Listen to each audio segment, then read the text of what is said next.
everyone, today let's learn about irrational numbers, and here is the introduction. Irrational numbers are real numbers that cannot be written as a fraction of two integers. That means you can't express them as p divided by q where both are integers and q isn't 0. And here's the definition and key features. These numbers have decimal expansions that go on forever and never repeat. For example, 0.635, which goes on. They are non-terminating, it never stops, and non-repeating, it never repeats. So this is called irrational numbers. This is what makes them irrational, unlike rational numbers which either end or repeat. And here is an example.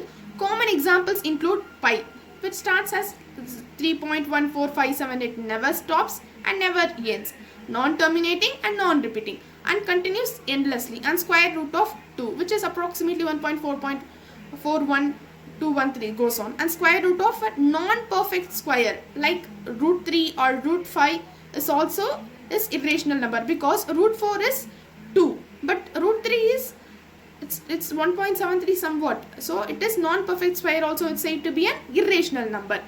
And here are some real life uses of irrational numbers where we use irrational numbers in our real life. First one is mathematics and science. Many formulas in physics, chemistry and maths include irrational numbers like pi or exponent e, etc. like that. These values helps in solving real scientific problems.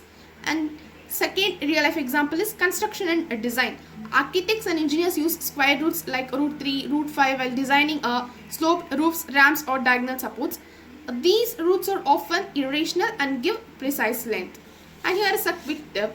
To identify an irrational number, look at its decimal form. So decimal form, it's important to look upon a decimal form and whether it's rational or irrational. It's important. If it's neither terminates nor repeats, it's irrational. Also, square root of numbers that aren't perfect squares also irrational. But remember, actually I said root 4 equals to 2. That's a rational number, not an irrational number.